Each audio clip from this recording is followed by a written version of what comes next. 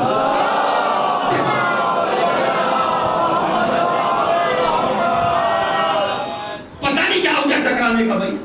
بڑا سخت ہے مسئلہ. مجھے سخت اس لیے ہونا پڑ رہا ہے اس لیے کہ بابا پھیلتی جا رہی ہے.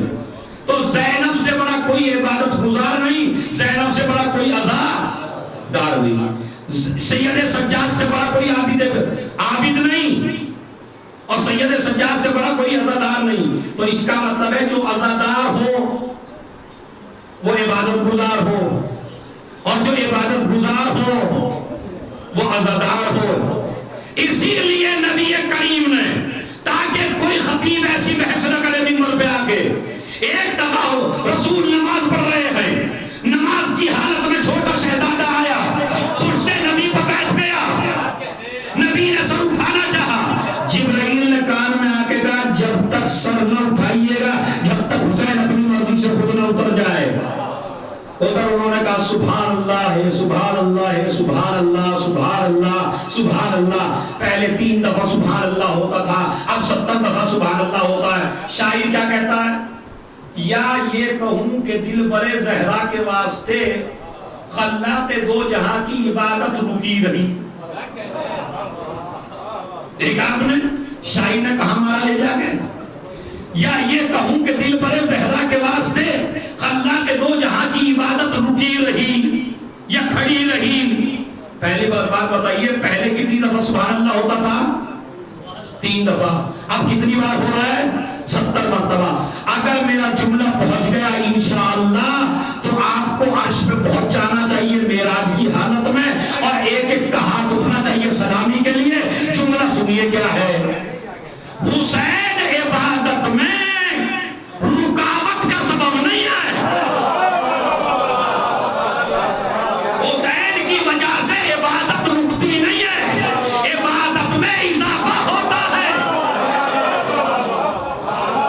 یہ غلط میسج دیا گیا ہے کہ عبادت رکی. ارے عبادت رکی نہیں, آج عبادت کا وزن میں بتاؤ. اب یہ بتائیے کوئی مفتی صاحب, میں چیلنج کر رہا ہوں شاہ مردہ کی منبر سے, کوئی یہ دعویٰ کر کے بتائیے نبی کی نماز قبول ہے یا نہیں؟ نبی کی نماز باطل ہے تو قرآن کیوں کہتا ہے ان صلاتی و نسکی و محیای و مماتی للہ رب العالمین. میری ساری نمازیں, میرے سارے عبادات, میری پوری زندگی اور میری موت للہ رب العالمین, اس اللہ کے لیے ہے جو عالمین کا رب ہے. تو جب ساری نمازیں قبول ہے تو وہ نماز بھی قبول ہے. ورنہ قرآن کہتا نا ساری نہیں, ایک نماز قبول نہیں ہے جس میں حسین پشت میں تھے. قرآن کہتا ہے تمہاری ساری نمازیں قبول ہے, تمہاری زندگی اللہ کے لیے, تمہاری موت اللہ کے لیے, اور تمہارا ساری عبادتیں, تمہاری نمازیں ساری اللہ کے لیے. ادھر سے آواز کیا آئی, جب تک سر نہ اٹھائیے گا جب تک حسین اپنی مرضی سے نہ اتر جائے. ادھر سبحان اللہ, سبحان اللہ, سبحان اللہ. نبی دیکھ رہے ہیں مشیت کو, مشیت دیکھ رہی ہے حسین کو. نہیں اترے, 70 مرتبہ ہو گیا تو اتر گئے. صحابہ نے پوچھا یا نبی اللہ ہو کیا گیا تھا؟ کہا حسین پشت پہ آ گئے تھے. کہا تو ہم نے تو بار سے اٹھا کے دیکھا. کہا آج حسین کی خاطر باطل نہیں ہے. ارے میں توجہ چاہتا ہوں بھائی, آج نماز باطل, اٹھ کے دیکھا باطل نہیں ہے نماز. کسی روایت میں دکھا دیجئے مجھے کہ دوبارہ پڑھوائی ہو نبی نے, نہیں پڑھوائی. تو اب میں جملہ کہنا چاہتا ہوں, میری طرف متوجہ ہیں, صلوات سے متوجہ ہو جائیے.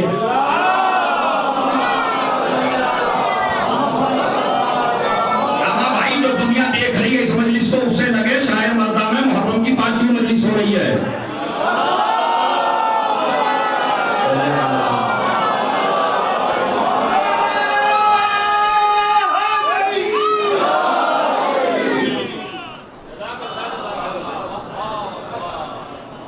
دیکھیں ماشاءاللہ ادھر سے بھی آواز آئی.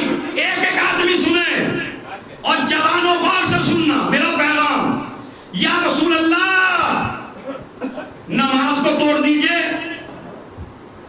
کہا اسے بھی نہیں توڑوں گا. میں نے کہا تو حسین کو اتار دیجئے. کہا اسے بھی نہیں اتاروں گا. میں نے کہا پھر فرمانا کیا چاہتے ہیں؟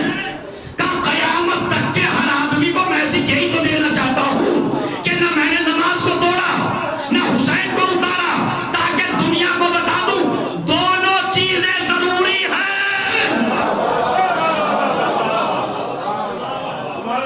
ایک صلوات بھیج دیں وہاں.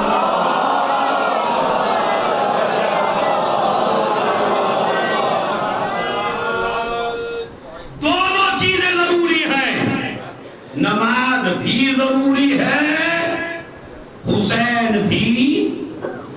نماز پڑھتے رہیے اگر حسین نہ ہو تو کچھ نہیں ہے. کوئی عبادت قابل قبول نہیں ہے اگر حسین نہیں ہے. تو نبی اب یہ بحث بیکار ہے یا نہیں؟ تو جب جناب زینب بانی ہے مجلس اعزا کی، ماشاءاللہ آپ نے مجھے بتایا جوانوں نے شروع کہاں سے کی؟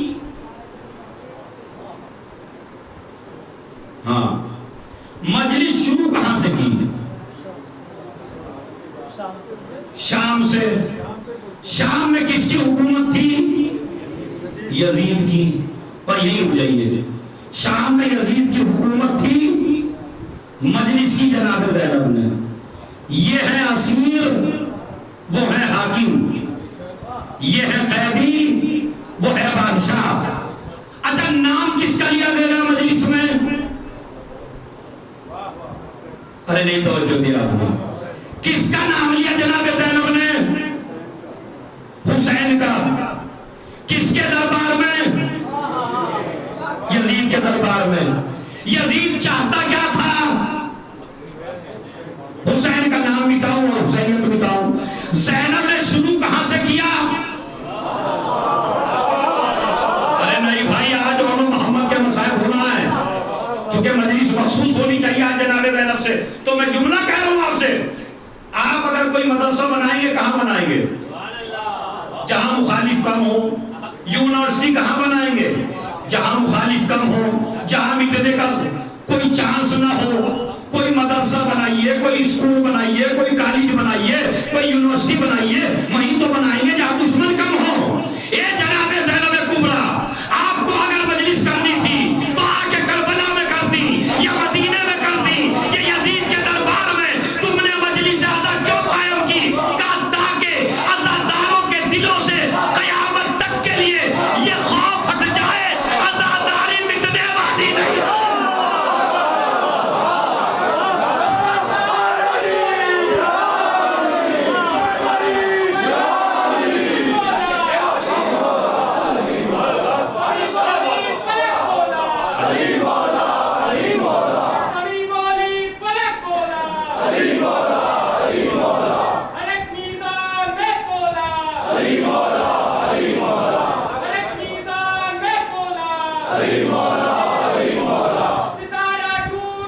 ہاتھ اٹھا کے بھائی جوش کے ساتھ علی مولا علی مولا.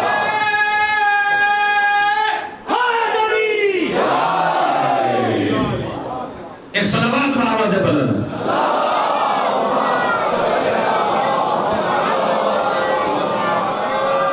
نہیں ابھی تو اور مزہ آئے گا آپ کو. سنیے آج عجیب ہسٹریکل مجلس ہے. تو مدینے سے کیوں نہیں شروع کی؟ کربلا سے کیوں نہیں شروع کی؟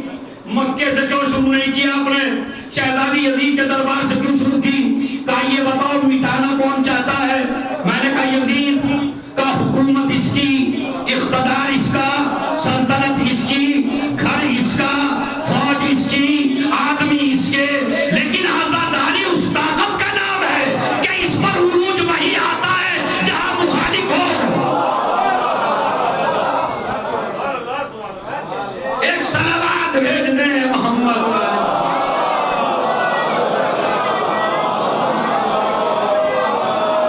بس اب اور رک جائیے 1 منٹ اور سانس لے لیجئے اور پھر سوچ کے بتائیے انتقام مختار پہلے ہے یا مجلس؟ میں نے پہلے ہی کہا کہ مجلس پڑھتا ہوں بھائی، سوال جواب کی شکل میں.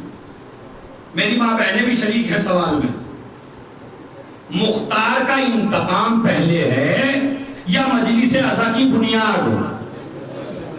مجلس اعضا کی، ماشاءاللہ بالکل ہسٹری ہے نا، چونکہ انتقام مختار ہے 62-63 ہجری میں، واقع کربلا ہے 61 ہجری میں، مجلس قائم ہوئی 61 ہجری میں، مختار آئے 2 سال کے بعد۔ ذرا الٹا کر کے دیکھیے آپ،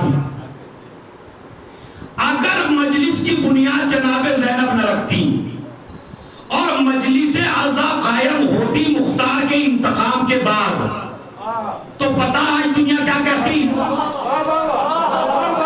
ان کی حکومت تھی، ان کا اقتدار تھا، ان کی فوج تھی، ان کا پیسہ تھا، ان کی دولت تھی، ان کا اقتدار تھا، ان کے جلوے تھے، ان کے کمالات تھے، ان کے آدمی تھے، لہذا پیسے کے بل پر، دولت کے بل پر، سلطنت کے بل پر مجلس اعضا کو قائم کر گئے۔ جناب زینب نے انتخاب مختار سے پہلے مجلس کو قائم کر کے بتایا، عزاداری اقتدار کے بل پہ نہیں چلتی، عزاداری کی بنیاد پر اقتدار چلتا ہے۔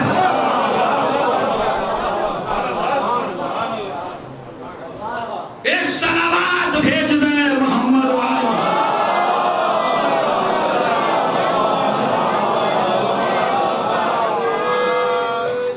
اب آپ سمجھ گئے کتنی بڑی فلسفہ اس میں، جناب زینب نے پہلے قائم کر دیا۔ اچھا قائم کیا طریقہ دیکھیں کیا کیا، شام والیوں کو بٹھایا، کنیزوں کو بٹھایا، دولت مندوں کو بٹھایا، اقتدار والوں کو بٹھایا، سلطنت والوں کو بٹھایا، خود اس کی زوجہ کو بٹھایا مجلس اعضا کے فرش پر۔ آج پوری دنیا ایک کوشش میں ہے غریب امیر کے برابر کر دیا جائے۔ کیا ہوا؟ امیر غریب کے برابر اور غریب امیر کے برابر؟ اب ہماری نبی کی زندگی میں نبی کریم کے صحابہ بڑے بڑے، نبی کریم بیٹھے ہیں تقریر کر رہے ہیں، ان کے برابر میں ایک رئیس آدمی آ کے بیٹھا اور رئیس نے اپنی چادر بچھائی۔ تھوڑی دیر کے بعد ایک غریب آدمی آ گیا، وہ بھی بیٹھا اسی چادر پہ بیٹھ گیا، اس نے چادر اٹھا لی۔ اب میرے جیسا مولوی تو نبی ہے نہیں، ہاں کیونکہ نبی تو نبی ہے، میں تو کسی پہ ظلم ہو، کسی کو کوئی گالیاں دے، کسی کو بے خطا کوئی مارے، میں نے تو نہ بولنے کی قسم کھائی ہے، میں کیوں بولوں؟ یہی اگر کوئی کچھ کرنے لگے کسی کو میں تھوڑی بولوں گا۔ لیکن نبی اور امام اپنے سامنے کبھی کوئی غلط کام نہیں ہونے دیتے۔ ایک مرتبہ نبی کی پیشانی پہ بل پڑ گئے، یہ کیا حرکت کی تم نے؟ یا نبی اللہ کیا کیا؟ کیا تم نے یہ سوچا تمہاری دولت اس کے پاس چلی جائے گی یا اس کی غریبی تمہارے پاس آ جائے گی؟ اب چپ، سوچا تو یہی تھا، اب نبی کو جھٹلائے تو کیسے جھٹلائے؟ سوچا تو یہی ہے۔ نبی نے کہا یہ تو میاں امتحان ہے، اور آپ لوگ بھی سن لیں جو مجلس میں بیٹھے ہیں، ہر چیز پہ غرور کر لینا، دولت پہ کبھی غرور نہ کرنا، اس لیے کہ یہ آنی جانی چیز ہے، کبھی اللہ دے کے آزماتا ہے، کبھی اللہ لے کے آزماتا ہے۔ دولت کے بل پہ مجلس میں نہ آنا، کہ اللہ آزماتا ہے، کبھی دے کے آزماتا ہے، کبھی امتحان دونوں کا ہو رہا ہے، دولت والے کا بھی ہو رہا ہے اور غریب کا بھی ہو رہا ہے۔ تو اس نے کہا یا نبی اللہ، آپ کو تو اتنا غصہ آ گیا، کہا میرے سامنے کسی غریب کی توہین ہو یہ مجھے برداشت نہیں ہے۔ کہا یا نبی اللہ آپ راضی کیسے ہوں گے؟ کہا میں جب تک راضی نہیں ہوں گا جب تک اس غریب کو راضی نہ کر لو۔ ارے بھائی میں آپ کو کیسے عادت ڈالوں اپنے درس کی اور اپنے سبق کی اور اپنے اس لیکچر کی، جب تک یہ راضی نہیں ہوگا تب تک میں راضی نہیں ہوگا، میری چاپلوسی سے کچھ نہیں ہوگا، میری تعریفیں کرنے سے کچھ نہیں ہوگا، میرے پاس بیٹھنے سے کچھ نہیں ہوگا، جب تک یہ نہ راضی ہو سے کم نبی نے صحابہ کرام کو اپنی زندگی میں ایک اصول بتا دیا کہ نبوت جب تک راضی نہیں ہوتی جب تک وہ راضی نہ ہو جس پہ ظلم ہوا ہے۔ ارے بھائی جوانوں، میں تو آپ کے ذہن کو کہیں اور لے جانا چاہتا ہوں۔ ممبروں سے ذرا گوگل پہ جائیے، ذرا انٹرنیٹ پہ جائیے، ذرا یوٹیوب پہ جائیے، ہزاروں تقریر ہو رہی ہیں یزید کے وکیلوں کی طرف سے، یزید کی وکالت میں۔ اللہ میاں چاہے تو معاف کر سکتے ہیں۔ ان شیعوں کو پتہ نہیں کیا ہو گیا، یزید کو برا کہتے ہیں، یزید پہ لعنت پڑھتے ہیں، یزید کو گالیاں دیتے ہیں، یزید کو برا کہتے ہیں۔ اللہ میاں چاہے تو معاف کر دیں گے، اللہ رحمان و رحیم ہے، اللہ غفار و ستار ہے۔ میں نے کہا یہ جملہ اس کو بھی کہنا جو تیرے گھر میں چوری کر لے، اس چور کو بھی یہی دعا دینا۔ اللہ میاں چاہے کیوں کہتا ہے چور کو برا؟ پھر اگر کوئی ملا مولوی مفتی کو برا کہہ دے تو اس کو بڑی بد دعا دیتا ہے۔ حسین کے مسئلے میں آتا ہے اللہ معاویہ بڑے رحمان و رحیم ہے۔ نبی نے اپنی زندگی میں ایک صحابی سے کہہ دیا تھا جب تک یہ معاف نہ کر دے تب تک میں معاف نہ کر دوں۔ او یزید کے وکیلوں، جب تک حسین معاف نہ کرے خدا بھی معاف نہیں کر سکتا۔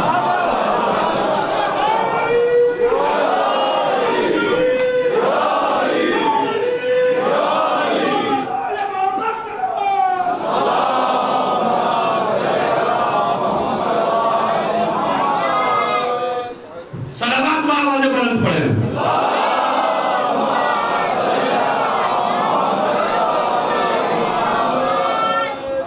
اصول طے ہوا یا نہیں؟ اب آزادان بھی سن لیں، چونکہ کوئی مجلس بغیر میسج کے نہیں ہونی چاہیے۔ اگر آپ نے کسی کو ستایا ہے اور آپ یہ سوچیں کہ میں ایک ٹرک تبرک بانٹوں شاہ مردہ میں لا کے تو میں بخشا جاؤں گا، تو اصول کیا ہے؟ جب تک جس پہ ظلم کیا ہے وہ معاف نہ کرے خدا بھی معاف نہیں کرے گا جب تک وہ معاف۔ تو آپ نے اگر کسی پہ ظلم کیا ہے تو اپنی معافی دنیا ہی میں کر لیں، محشر پہ نہ چھوڑیے گا۔ عزادارو، محترمدارو، یہ میرا میسیج ہے آپ کو۔ اب آئیے، اس نے کہا یا نبی اللہ، اس سے معافی کہا، اسی سے معافی مانگو غریب سے۔ اب وہ غریب کے پاس گئے، انہوں نے کہا بھائی مجھے معاف کر دے۔ اب غریب کا دل بڑا ہوتا ہے، اس نے کہا ٹھیک ہے معاف کر دیا۔ کہا نہیں ایسے نہیں۔ کہا کیا؟ کہا میں تیرے نام اپنی آدھی دولت کرنا چاہتا ہوں۔ انہوں نے کہا یہ شرط مجھے منظور نہیں ہے۔ میں نے کہا یار تو بھی کس زمانے میں پیدا ہوا، تو ہمارے زمانے میں پیدا ہوا۔ سلامات پڑھ محمد علیہ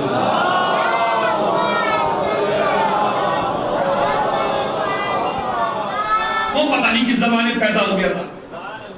ہم کہتے یار تو 300 روپے دے دے، آدھی دولت تو بڑا مسئلہ، اور اگر تو راضی ہے تو پوری میں بھی کوئی مسئلہ نہیں ہے، معاف کر دوں گا میں تجھے، چاہے 2 جوتے اور مار لینا بعد میں، مگر میں تجھے دولت کی خاطر معاف کر دوں گا۔ وہ کیا کہتا ہے؟ معاف تو میں کر دوں گا مگر دولت نہیں چاہیے۔ مسئلہ نبی کی خدمت میں پہنچا، یا نبی اللہ میں اس سے معافی مانگ رہا ہوں۔ اس نے کہا میں نے معاف کر دیا۔ کہا شرط میں لگا رہا ہوں آدھی دولت بیان کروا لے۔ نبی نے کہا بھائی دولت لیتا کیوں نہیں ہے؟ کہا یا نبی اللہ اس دولت کا لے کے کیا کروں جو انسان کو انسان نہ سمجھے۔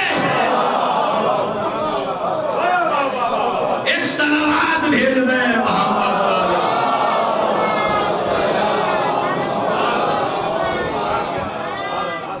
جو انسان کو انسان نہ سمجھے، اس دولت کا لے کر میں کیا کروں؟ تو اب آپ نے دیکھا کہ ایک غریب آدمی کو پوری دنیا کی طاقت لگی ہے اس بات پر امیر اور غریب طبقے کو ایک جگہ لا کے کھڑا کر دیا جائے، مگر آج تک کسی اقتدار میں اتنی طاقت نہ آئی جو غریب اور امیر کو ایک ساتھ بٹھا سکے۔ مگر پوری کائنات میں یہ کام کیا جناب زینب کبریٰ نے، ایک فرش اعظم پر امیر کو بٹھایا، غریب کو بٹھایا، دولت مند کو بھی بٹھایا،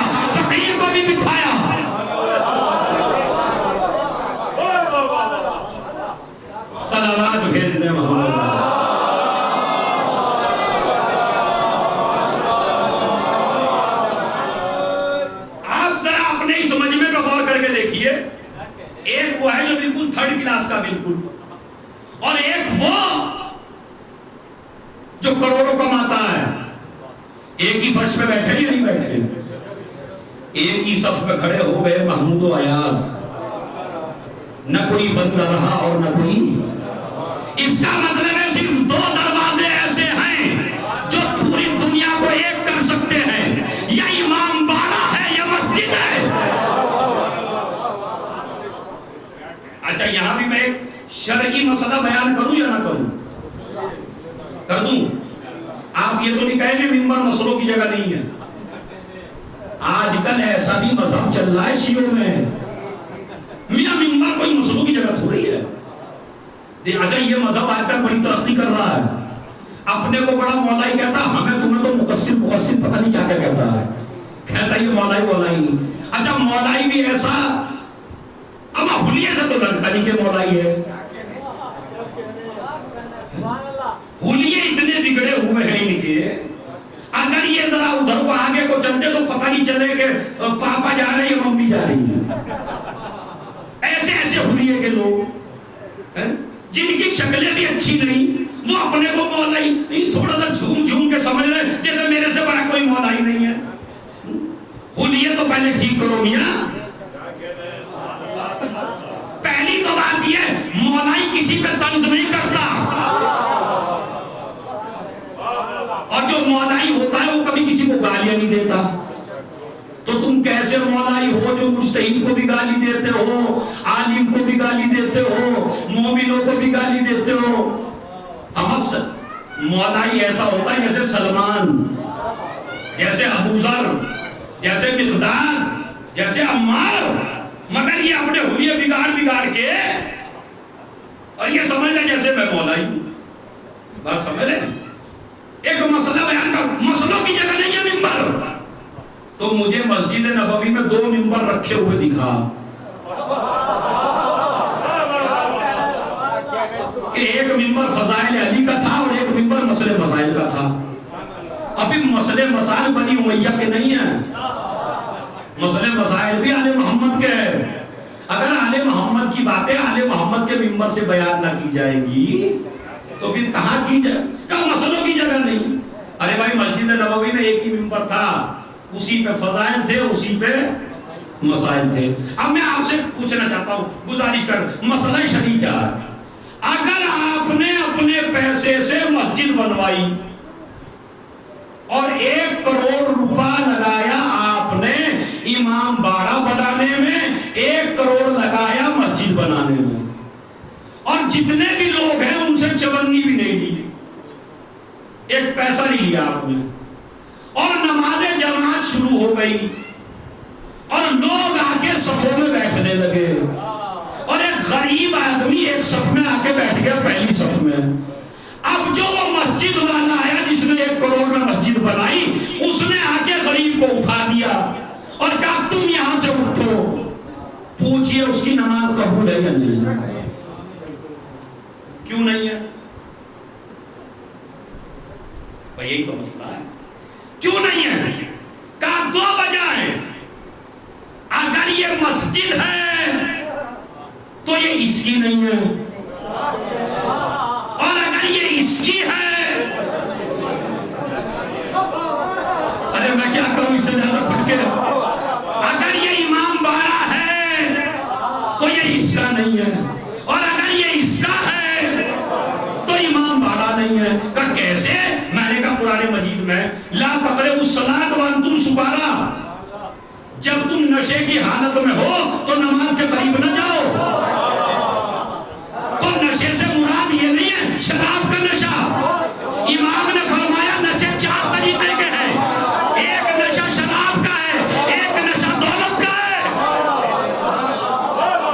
ایک سلامات بھیجنا ہے۔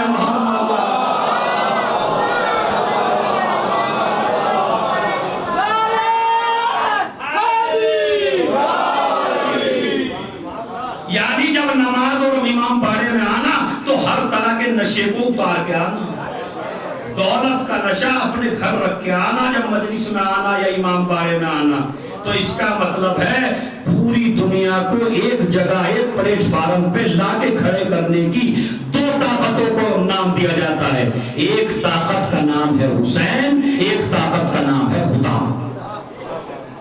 بس یہ ہیں جو غریب اور امیر کو ایک کر سکتے ہیں. حج پہ بلایا، رئیس بھی ایسا ہی لباس پہنے گا، غریب بھی ایسا ہی لباس پہنے گا. اپنے گھر بلایا،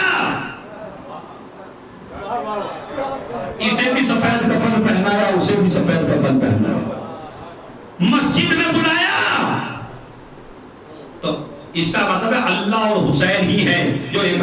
دوسرا مسئلہ اور میں بتا سکتا ہوں، پوری دنیا اگر آج کسی کو گناہوں سے دور رکھنا چاہے تو بتاؤ کون کنٹرول کر سکتا ہے کسی کے اوپر؟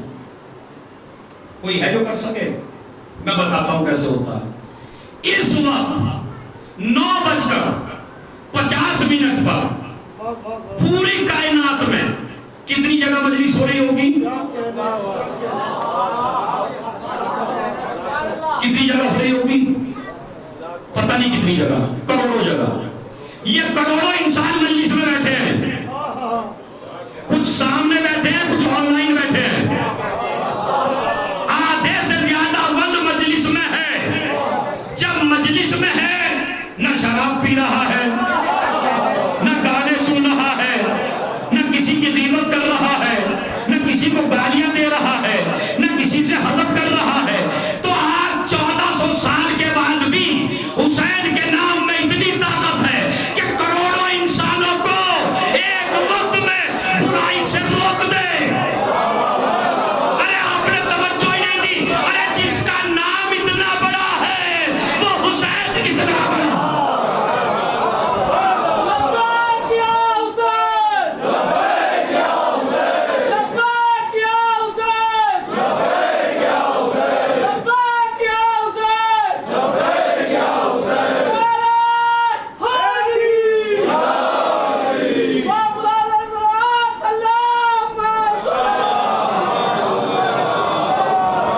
ایک صلوات بآواز بلند پڑھ دیں آپ.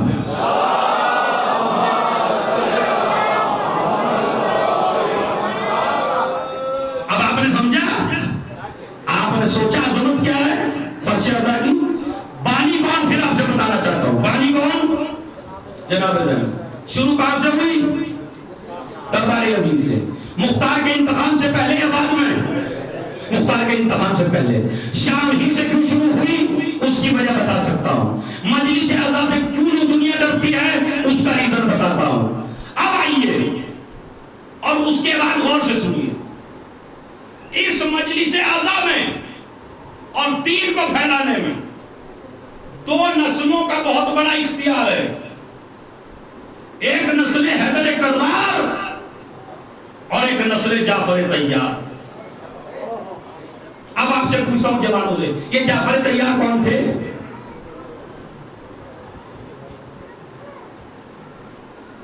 یہ اصل میں یہ ہے پریشانی کہ ہمارے جوانوں کو ہسٹری معلوم نہیں ہے. مجلسیں زیادہ ہو رہی ہیں مگر معلومات کم ہو رہی ہے. پہلے آپ ذرا سوچ کے بتائیے، پہلے آج سے 30-40 سال پہلے جو آپ کے بزرگ تھے وہ کسی مدرسے میں پڑھے ہوئے تھے، کسی یونیورسٹی میں پڑھے ہوئے تھے، لیکن ان کے سامنے ایک واقعہ پڑھ دو دوسرا واقعہ کچھ سنا دیتے تھے. وہ ہوتا تھا نہیں ہوتا تھا؟ تو ان پہ دین کہاں سے آیا تھا؟ مجلسوں سے. یہ 40 سال سے جو ذاکری شروع ہوئی یہ نکتے والی ذاکری شروع ہوئی. ورنہ پہلے جو ذاکری ہوتی تھی جناب آدم کا واقعہ، جناب موسیٰ کا واقعہ، جناب عیسیٰ کا واقعہ، ہمارے نبی کا واقعہ، رسول کی جنگیں، مولا علی کی جنگیں سادے سادے انداز میں پڑھتے تھے. وہ بزرگوں کو رٹ جاتی تھی. بزرگ جو جاہل ہوتے تھے وہ بھی عالم بن جاتے تھے اور مجمع کہتا تھا ان کے مذہب کا عالم اور ہمارے مذہب کا بولیے ذرا جاہل. برابر تھا یا نہیں تھا؟ ایک جاہل پچھاڑ لیتا تھا بڑے بڑے مفتی کو. کیوں؟ اس لیے کہ نالج تھی مجلسوں میں. ہم نے جو مجلسیں پڑھنی شروع کی تو ہم نے نالج کی نہیں پڑھی، ہم نے پڑھی تمہارے جذبات کو ابھارنے والی مجلس جس سے تم ایک لمحہ بھی زمین پہ نہ بیٹھ سکو، اوپر اٹھتے رہو، بس داد ملتی رہے.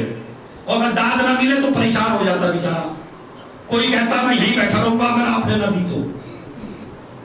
ہے ساری حاجت پر پتہ نہیں کیوں بیٹھا رہے گا بھائی، ایسے ہے ہی نہیں ہے، بڑا مسئلہ ہے آج کل۔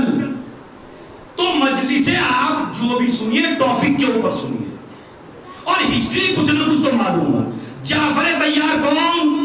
آج میں آپ کو بتاتا ہوں۔ علی کے بڑے بھائی جناب ابو طالب کے 4 بیٹے تھے، سب سے بڑے بیٹے کا نام تھا طالب، اسی وجہ سے ان کو کہتے تھے ابو طالب۔ دوسرے بیٹے کا نام تھا عقیل، جن کے بیٹے مسلم تھے۔ تیسرے بیٹے کا نام تھا جعفر، جن کے بیٹے جناب عبداللہ تھے، وہ جناب عبداللہ جن کی شادی جناب زینب کبریٰ سے ہوئی ہے۔ عبداللہ کے باپ کا نام کیا تھا؟ جعفر طیار۔ مولا علی سے 10 سال بڑے تھے۔ ہر بیٹے میں ابو طالب کے 10 سال کا فاصلہ تھا۔ ابو طالب گنیے جلدی، طالب پتہ نہیں کیا ہوگا تم گنیے، طالب 1، عقیل 2، آگے جعفر 3، چوتھے علی 4۔ تو ابو طالب کے کتنے بیٹے؟ اگر کسی آدمی کو آپ کو یہ ثابت کرنا ہو کہ ابو طالب کا دین کیا تھا، تو ابو طالب کے بیٹوں کے نام دیکھ لو۔ ارے نہیں، بہت بڑی دلیل دی میں نے، پڑھ لیجئے۔ طالب کافر کا نام نہیں ہوتا، عقیل کافر کا نام نہیں ہوتا، جعفر کے معنی کیا ہے؟ جنت کی نہر، اس کا مطلب ہے جنت کو مانتا ہے،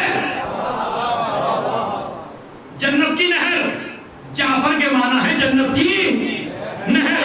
تو طالب 1، عقیل 2، جعفر 3۔ تیسرے نمبر کے بیٹے کون سے تھے ابو طالب کے؟ جعفر۔ طیار میں بتاؤ، عربی زبان میں، انگریزی زبان میں جہاز کو کیا کہتے ہیں؟ کیا؟ ایروپلین یا فلائٹ؟ فلائٹ، جہاز کو عربی زبان میں طیارہ کہتے ہیں، جہاز کو طیارہ، اور طیر کہتے ہیں پرندے کو۔ طیر یعنی اڑنے والا، طیارہ یعنی جہاز، طیار یعنی اڑنے والا۔ جعفر طیار یعنی وہ جعفر جو اڑنے والے کیوں ہیں؟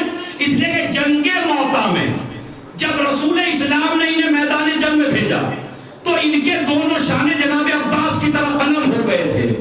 اللہ نے ان 2 بازوؤں کے بدلے میں جناب جعفر کو 2 بڑے عنایت کیے کہ تو جب تک رہے جنت کی سیر کرتا رہے۔ کیا کرے؟ جنت کی سیر کرتا رہے۔ تو کیا کہا گیا جناب جعفر کو؟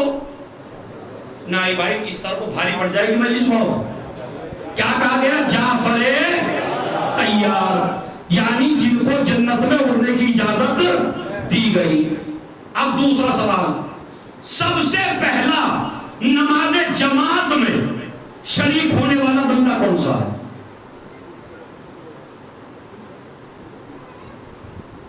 سب سے پہلے جو نماز جماعت ہوئی، کس نے شروع کی نماز جماعت کی؟ تو پتہ ہی آپ کو، بول دیجئے، عقیدے سے ہی بول دیجئے یار، نہیں کس نے شروع کی نماز جماعت؟ بڑا مسئلہ پھنسا ہے بھائی، صلوات پڑھے محمد علیہ۔ اور میں اشارہ کر کے اس لیے نہیں پوچھوں گا چونکہ آپ مجھے اپنا مجمع کم نہیں کرنا بالکل، چونکہ جس کی طرف میں نے اشارہ کر کے پوچھا وہ کل پیچھے بیٹھے گا، تو میں اس لیے اشارہ کسی کی طرف نہیں کرتا۔ بتاؤ، سب مل کے بتاؤ، اسلام میں جو جماعت شروع ہوئی، نماز جماعت، سرکار نے شروع کی، رسول نے شروع کی۔ اسلام کی پہلی جماعت ہوئی مکے میں، خانہ کعبہ کے صحن میں۔ پڑھانے والا ہے رسول اور پڑھنے والے ہیں 2،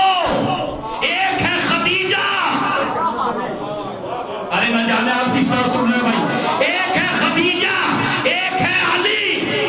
اب میں مفتیوں سے کہنا چاہتا ہوں، ساری بیویوں کے قصیدے پڑھتے ہو نا سحر کے وقت، خدیجہ کی شان کبھی بیان نہیں کرتے مسجدوں سے۔ ارے جب تک نماز جماعت ہوتی رہے گی، خدیجہ کی روح کو سلام ہوتا رہے گا۔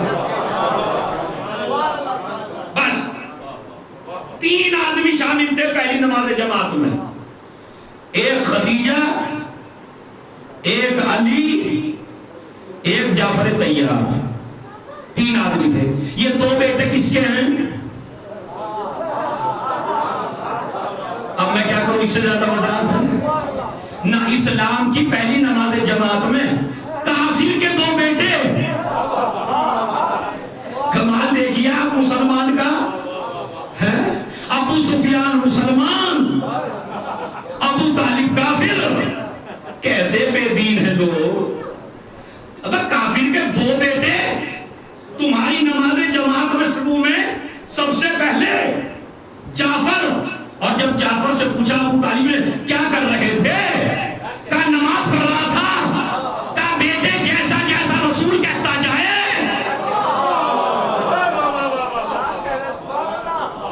ویسے ویسے کرتے جانا۔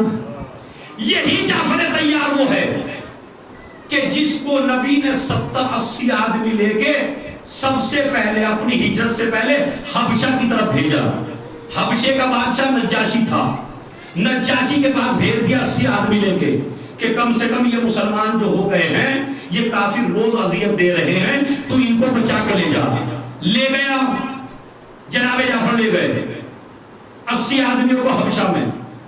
وہاں ابو سفیان نے پیچھا نہیں چھوڑا، وہاں بھی شکایت کی وقت نہیں رہا، چونکہ 10:02 ہو گئے، میرا وقت ختم ہو گیا ہے، انشاءاللہ کل موقع ملا تو پڑھوں گا، ورنہ ہجری جلدی سے سن لیجئے۔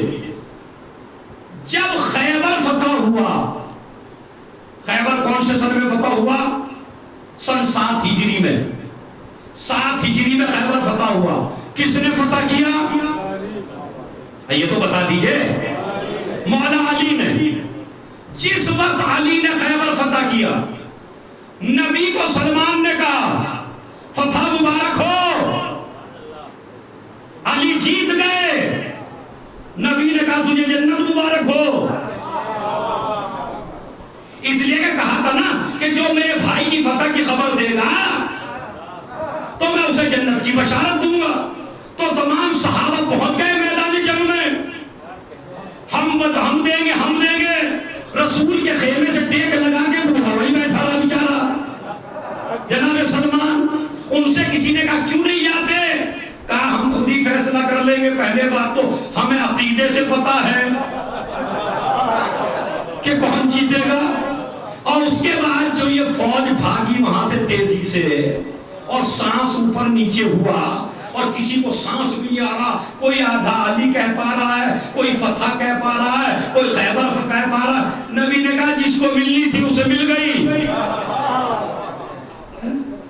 اب سلمان سے کسی نے پوچھا تم کیوں نہیں گئے؟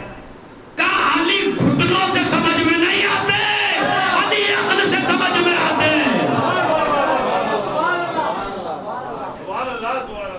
بس خبر دی گئی یا رسول اللہ جعفر طیار آئے ہیں۔ جب تک تو نام جعفر تھا، طیار بعد میں پڑا، جعفر آئے ہیں۔ رسول نے کہا مجھے آج یہ نہیں پتا میں کس بات پر خوشی زیادہ مناؤں، جعفر کے آنے کی خوشی مناؤں یا علی نے خیبر فتح کیا اس کی خوشی مناؤں۔ کتنی خوشی ہوئی نبی کو جعفر کے آنے کی۔ اب چونکہ علی نے جنگ فتح کی تھی، مسلمانوں کو سونا بہت زیادہ ملا تھا، ہر آدمی کے ہاتھ میں سونا تھا، جناب جعفر کے پاس کچھ بھی نہیں تھا۔ نبی نے دیا نہیں جعفر کو، کیوں؟ کہا جو جنگ میں شریک نہیں اس کا حصہ نہیں۔ اب صحابہ دیکھ رہے ہیں سارے کہ ہمیں سونا مل گیا، جعفر کو کچھ نہیں ملا۔ نبی نے جعفر کو بلایا، اے جعفر کیا تجھے ایسی چیز دوں جو سونے سے بھی بہتر ہو، چاندی سے بھی بہتر ہو، ہیرے اور جواہرات سے بہتر ہو، کائنات کی دولت سے بہتر ہو؟ انہوں نے کہا دیجئے یا رسول اللہ۔ کہا جعفر 4 رکعت نماز پڑھا کر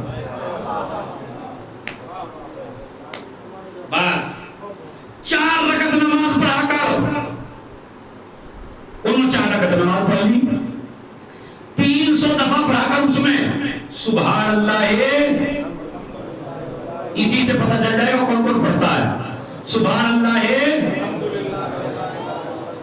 دیکھیں میری ماں بہنوں کی آواز زیادہ ہے کیونکہ وہ پڑھتی ہے جعفر طیار کی نماز، تو اس کا نام ہے نماز جعفر طیار۔ روایت میں موجود ہے اگر تمہارے گناہ ریت کے برابر بھی ہو جائیں اور تمہارے گناہ سمندروں کے برابر بھی ہو جائیں اور کوئی آدمی ایک دفعہ نماز جعفر طیار پڑھ دے تو اللہ اس کے سارے گناہ معاف کر دیتا ہے، نماز جعفر طیار۔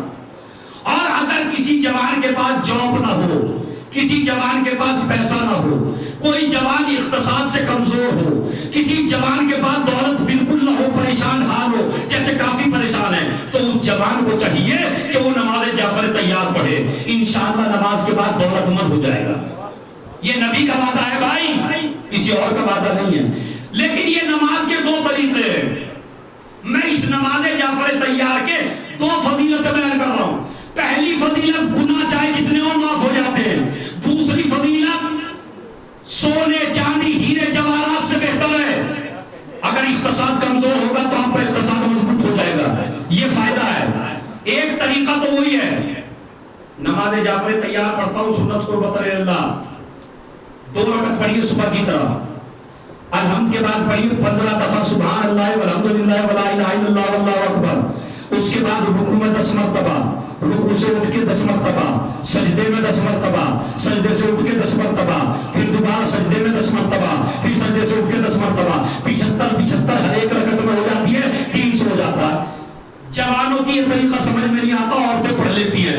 میں اپنی ماں بہنوں کو اور جوانوں کو بالکل آسان طریقہ بتا رہا ہوں، روایت میں موجود ہے، روز پڑھا کرو، روز نہ پڑھو تو جمعے کے دن پڑھا کرو، جمعے کے دن نہ پڑھو تو مہینے میں ایک بار پڑھا کرو، مہینے میں نہ پڑھ سکو تو سال میں پڑھو، سال میں نہ پڑھ سکو تو زندگی میں ایک بار ضرور پڑھو۔ اتنی تاکید نماز جعفر طیار کی۔ اور پھر میں طریقہ بتاتا ہوں، 2 رکعت نماز جعفر طیار پڑھتی ہوں یا پڑھتا ہوں سنت قربت اللہ، صبح کی طرح نماز پڑھیے، 2 رکعت پوری ہو گئی، اس کے بعد پھر 2 رکعت پڑھیے صبح کی طرح، کتنی ہو گئی؟ اس کے بعد تسبیح لے کے بیٹھیے، 3 تسبیحاں پڑھیے، 3 تسبیح، سبحان اللہ والحمدللہ ولا الہ الا اللہ واللہ، تسبیحات اربع، سبحان اللہ پڑھیے میرے ساتھ، 3 دفعہ پڑھ دیجیے تاکہ ثواب زیادہ ہو۔ سبحان اللہ ہے، اما ایک دفعہ سب مل کے آواز سے پڑھ دیجئے نا، سبحان اللہ ہے والحمدللہ، یہ ہے تسبیحات اربع، 3 تسبیحاں پڑھیے، نماز جعفر طیار ہو گئی۔ اس سے آسان طریقہ تو نہیں ہو سکتا، پڑھیے ضرور، جمعے کے دن ضرور پڑھیے، بھولیے نہیں، فراموش نہ کیجئے۔ جعفر طیار کا اسلام میں بڑا حصہ ہے، سویم جو ہم کرتے ہیں وہ شروع ہی ہوا جعفر طیار سے۔ جب جعفر طیار کی شہادت کی خبر آئی، نبی کو بڑا صدمہ ہوا، بچوں سے مل مل کے روئے لگے۔ عبداللہ یتیم ہو گیا نا، جناب زینب کا شوہر، سینے سے لگایا، بچے تھے عبداللہ، 41 سال کی عمر میں جناب جعفر کا انتقال ہوا، شہادت ہوئی، 41 سال جوانی۔ بس عزیزو، آج اسی جعفر طیار کے پوتوں کا بھروسہ دیا۔ یہ مصائب سال میں ایک ہی دفعہ پڑھے جاتے ہیں ہر جگہ، 5 محرم کو۔ میں نے نام لیا، آپ کی آنکھوں سے آنسو بہہ گئے۔ خدا کی قسم، چاہے محرم کی کسی مجلس میں روئیے نہ روئیے، آج کی مجلس میں بہت زیادہ روئیے، چونکہ یہ بچے وہ ہیں جن پہ کوئی رونے والا نہیں تھا، کوئی رونے والا نہیں تھا ان بچوں پر۔ جب جناب زینب کو پتہ چلا حسین مدینہ چھوڑ کے جا رہے ہیں، میرے بھائیوں سر پیٹ کے رونا ہے، تاکہ فاطمہ کہے میرے نواسوں کا پرسہ دیا گیا ہے، جعفر طیار کی روح شاد ہو جائے، سر پیٹ کے روئیے گا۔ خدا کی قسم، آج کے مسائل بڑے سخت ہیں، اگر خدا نے مجھے ہمت دی تو پورے مصائب پڑھوں گا، اور دل چاہتا ہے کہ پڑھوں، کیونکہ سال میں ایک ہی دفعہ تو روتے ہیں بچے ہوتا۔ شہزادی سے حسین نے کہا جب تک عبداللہ اجازت نہیں دے گا میں نہیں لے جاؤں گا۔ زینب عبداللہ کے قریب آئے، عبداللہ میرا بھائی مدینہ چھوڑ کے جا رہا ہے۔ کہا جاؤ، میں نے اجازت دے دی ہے۔ عبداللہ سے اجازت ملی، زینب چلی۔ ایک مرتبہ زینب کو دوبارہ آواز دی، زینب میں نے تمہارے نانا سے سنا ہے کہ راستے میں اگر مصیبتوں کو ٹالنا ہو تو صدقہ دے دو۔ زینب یہ دو صدقے ساتھ لے کے جاؤ، ایک کو میری طرف سے قربان کر دینا، ایک کو اپنی طرف سے قربان کر دینا۔ جناب اولو محمد کو زینب نے لیا، آپ کی آوازیں بلند ہو گئی، سنیے۔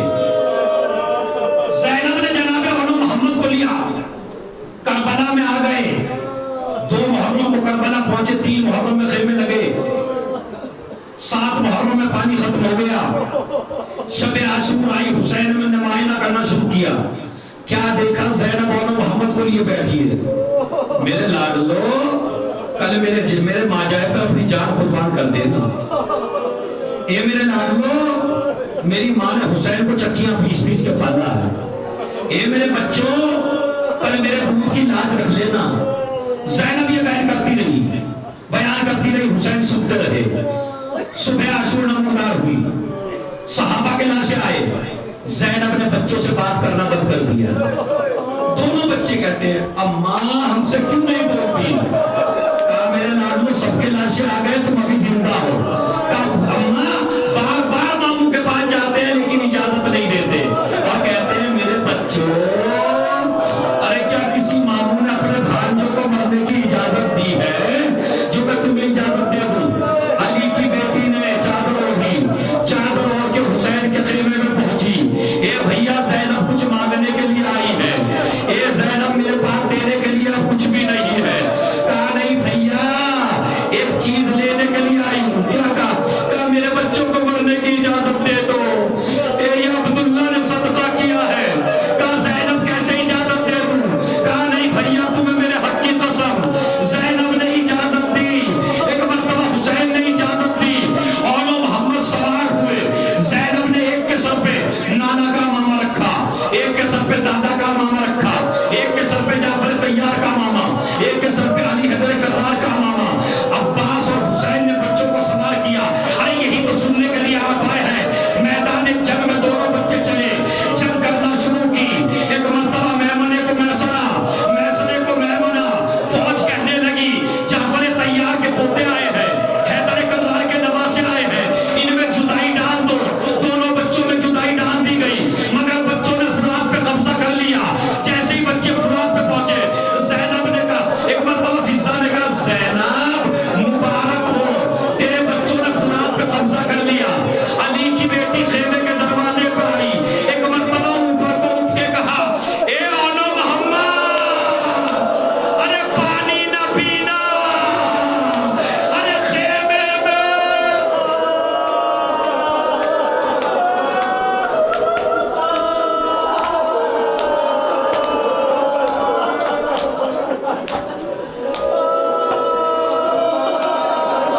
میری ماں بہنوں اتنے رونے کی آواز تمہاری بلند ہو کہ آج زینب کو لگے میرے بچوں کا پرسہ دیا جا رہا ہے، آج فاطمہ کو لگے۔ کیا کہا؟ اے اولو محمد پانی نہ پینا۔ ادھر زینب نے یہ جملہ کہا، دونوں بچے فرات سے پلٹے، حملوں پہ حملے کرنے شروع کیے، لیکن بھوکے پیاسے تھے، کہاں تک حملہ کرتے۔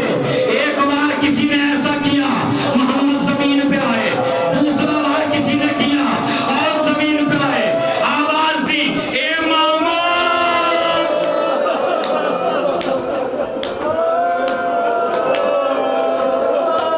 ارے ایسے نہیں، آپ کی آوازیں بلند ہو۔ اے مامو جان ہماری مدد کے لیے آئیے۔ حسین نے عباس کو لیا، عباس چلو میری بہن اجڑ گئی، زینب اجڑ گئی، چلو۔ دونوں بھائی چلے، جب تک اولو محمد زندہ تھے۔ میں نے جب سے اس روایت کو پڑھا ہے آنسو نہیں رکتے۔ آپ بھی گھر جائیں گے تو گھروں کو روتے ہوئے جائیں گے۔ میری ماں بہنیں